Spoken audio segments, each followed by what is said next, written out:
Halo Bumil, salam sehat dan salam sejahtera. Pada kesempatan kali ini, kita akan membahas tentang kesehatan gigi dan mulut ibu hamil.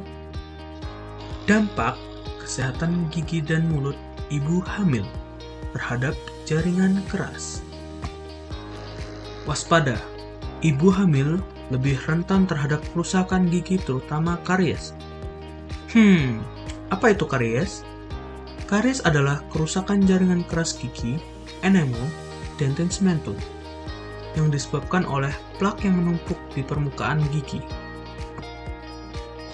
Prevalensi karies. Tahun 2018, 72,1% penduduk Indonesia mengalami karies. Prevalensi karies pada ibu hamil di negara maju sebesar 41-52%, sedangkan di negara berkembang sebesar 60-87%. Lah, kok bisa? Bisa dong, yaitu peningkatan hormon estrogen dan progesteron menyebabkan pH saliva turun dan memicu peningkatan asam lambung. Lalu, muntah berulang pada ibu hamil. Dilanjutkan oleh peningkatan suasana asam dalam rongga mulut dan menjadi perkembangan patogen karies dan peningkatan demineralisasi gigi, sehingga menyebabkan karies gigi. Bagaimana sih solusi menjaga kesehatan rongga mulut selama periode kehamilan? Yang pertama, sikat gigi rutin 2 kali sehari, pagi setelah sarapan dan malam sebelum tidur. Yang kedua, jika ibu hamil muntah, segera bersihkan mulut dengan berkumur atau sikat gigi 30 menit setelahnya. Yang ketiga, rutin memeriksa kondisi rongga mulut ke dokter gigi. Yang keempat, kondisi teraman bagi ibu hamil untuk melakukan perawatan adalah pada trimester kedua, minggu ke-14 sampai ke-28. Dampak kesehatan gigi dan mulut ibu hamil terhadap jaringan lunak. Apa itu jaringan penyangga gigi? Jaringan penyangga gigi atau disebut juga dengan jaringan periodontal adalah jaringan yang mengelilingi gigi dan berfungsi sebagai penyangga gigi. Selanjutnya adalah macam-macam penyakit periodontal pada masa kehamilan. Yang pertama adalah peradangan gusi saat kehamilan. Hal ini dapat terjadi karena peningkatan kadar hormon estrogen dan progesteron selama kehamilan. Gejala klinisnya yaitu tampak gusi berwarna merah, bengkak, mudah berdarah, dan tanpa ada kerusakan tulang alveolar. Penyakit yang kedua adalah periodontitis. Gambaran klinisnya yaitu tampak radang gusi yang bertambah parah, kemudian sudah terjadi kehilangan perlekatan antara gusi dengan gigi, serta pinggiran gusi menurun sehingga menyebabkan mahkota gigi tampak panjang. Terdapat faktor utama yang menyebabkan penyakit periodontal pada ibu hamil, antara lain yaitu plak. Plak adalah lapisan berwarna keputihan ataupun kekuningan pada gigi. Dan plak ini timbul karena bakteri di dalam mulut. Dampak penyakit jaringan periodontal terhadap kondisi kehamilan. Yang pertama, terdapat preeklamsia atau tekanan darah tinggi pada kehamilan. Ditandai dengan tekanan darah tinggi atau hipertensi, sakit kepala, penglihatan kabur, gangguan kesadaran, dan bisa terjadi ketika usia kehamilan mencapai 20 minggu. Selanjutnya, kelahiran prematur. Prematur didefinisikan sebagai kelahiran bayi pada usia kehamilan kurang dari 37 minggu atau dimulai dari usia kehamilan 20 minggu. Hal ini bisa disebabkan karena seorang ibu memiliki penyakit periodontal. Bakteri dari infeksi periodontal dapat masuk ke aliran darah dan memicu peradangan di tempat lain termasuk plasenta. Kemudian kelahiran bayi bobot rendah, yaitu kurang dari 2.500 gram. Hal ini dipengaruhi oleh gizi yang masuk dan keparahan penyakit periodontal. Risiko persalinan bayi dengan berat badan lahir rendah dapat meningkat apabila sang ibu memiliki penyakit periodontal yang parah pada usia kehamilan 20 minggu. Selanjutnya adalah dampak kesehatan gigi dan mulut ibu hamil terhadap bayi.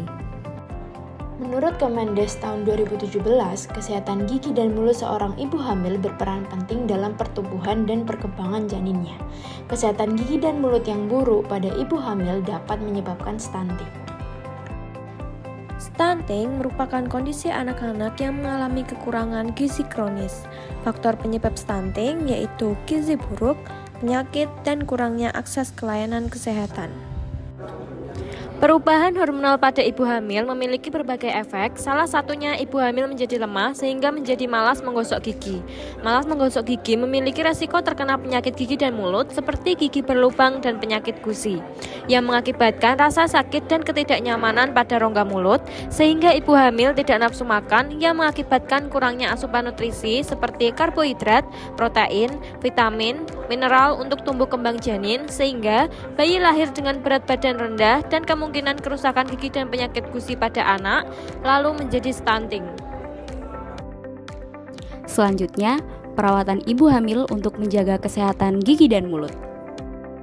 Waktu yang tepat untuk perawatan pada ibu hamil pada trimester pertama, kita harus menghindari perawatan elektif dikarenakan periode ini adalah periode kritis untuk perkembangan janin. Kemudian pada trimester kedua adalah waktu yang paling aman untuk melakukan prosedur dental karena janin telah berkembang lebih stabil dan risiko komplikasinya lebih rendah.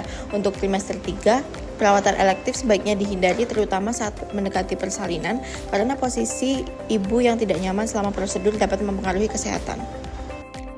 Pembuatan radiografi gigi pada ibu hamil harus mempertimbangkan dosis radiasi dan usia kehamilan. Namun, penggunaan apron serta pelindung tiroid di leher dan mengikuti prinsip utama ALARA, as low, as responsible, as achievable. Waktu terbaik untuk radiografi pada trimester kedua kehamilan. Untuk resiko utama sendiri, ada retardasi metal pada janin dan juga induksi kanker pada janin. Jaringan syaraf janin sangat rentan terhadap radiasi pada usia 8 hingga 15 minggu setelah konsepsi di mana pada masa ini terjadi migrasi sel-sel syaraf dan organogenesis. Perawatan konservasi. Hindari memakai bahan tumpatan amalgam karena dapat melepaskan 1-3 mikrogram merkuri per hari yang dapat mengakibatkan kelainan kongenital. Jika restorasi gigi dengan penumpatan dibutuhkan pada perawatan ibu hamil, pasien harus diberikan informasi mengenai pilihan-pilihan bahan tumpatan yang dapat digunakan, misalnya tumpatan komposit atau GIC, sehingga bersama dokter gigi, pasien dapat memutuskan pilihan yang terbaik. Periodontal yang tidak terjaga pada ibu hamil, misalnya terdapat gusi bengkak dan juga periodontitis, dapat mengakibatkan resiko berat badan bayi rendah saat lahir. Ibu hamil aman untuk melakukan perawatan seperti perawatan saluran akar dan juga pembersihan karang gigi, namun lebih baik dilakukan saat trimester kedua kehamilan dan dihindari pada trimester ke-1 karena beresiko menimbulkan stres pada janin. Kemudian, ibu hamil yang terdapat epulis atau benjol dan bengkak pada gusi dan memerlukan tindakan pembedahan, maka tindakan pembedahannya harus ditunda sampai persalinan. Namun kondisi epulisnya tetap harus dikontrol oleh dokter gigi. Kemudian, ibu hamil harus menghindari makanan yang tinggi gula, rendah serat, tinggi lemak karena dapat meningkatkan resiko penyakit periodontal pada ibu hamil. Selain itu, penting bagi ibu hamil untuk memperhatikan penggunaan obat selama masa kehamilan. Antibiotik yang paling aman digunakan adalah penisilin, amoxicillin, metronidazole, dan clindamycin. Sedangkan untuk obat kumur yang dapat digunakan adalah chlorhexidine dan nystatin. Untuk anti nyeri atau analgesik dan anti radang, acetaminophen dapat digunakan karena sifatnya yang tidak teratogenik. Namun, penting juga bagi ibu hamil untuk tetap mengikuti petunjuk dan tidak melebihi dosis harian, yaitu 4 gram per harinya. Untuk anestesi, menurut klasifikasi FDA, lidocaine, prilocaine, dan etidocaine termasuk golongan B dan aman digunakan oleh ibu hamil. Ketiganya bisa dikombinasikan dengan vasokonstriktor dengan dosis maksimum lidocaine 500 mg, prilocaine 600 mg, dan etidocaine 400 mg. Sedangkan obat-obatan yang tidak aman untuk ibu hamil diantaranya untuk antibiotik yang tidak aman untuk ibu hamil ada tetrasiklin, doxycycline, dan ciprofloxacin. Antifungal yang tidak aman untuk ibu hamil ada fluconazole, ketoconazole. Lalu, penggunaan NSAID atau non-steroid anti-inflammatory drugs pada masa kehamilan jarang digunakan. Dikarenakan golongan obat ini dapat memperpanjang waktu kehamilan dan menghambat kelahiran. Kegawat daruratan, sinkop, penyebab hipotensi. Tindakan memposisikan pasien miring ke kiri, kepala setinggi jantung, kaki lebih tinggi. Kemudian segera panggil bantuan jika tidak ada respon. Kemudian aborsi spontan, keguguran sebelum 20 minggu kehamilan, segera panggil bantuan medis, monitor tanda vital. Hiperventilasi, penyebab alkalosis, terjadi pada trimester pertama. Pasien menghirup CO2 dengan paper bag, posisikan terlentang dan beri oksigen jika dipnesia.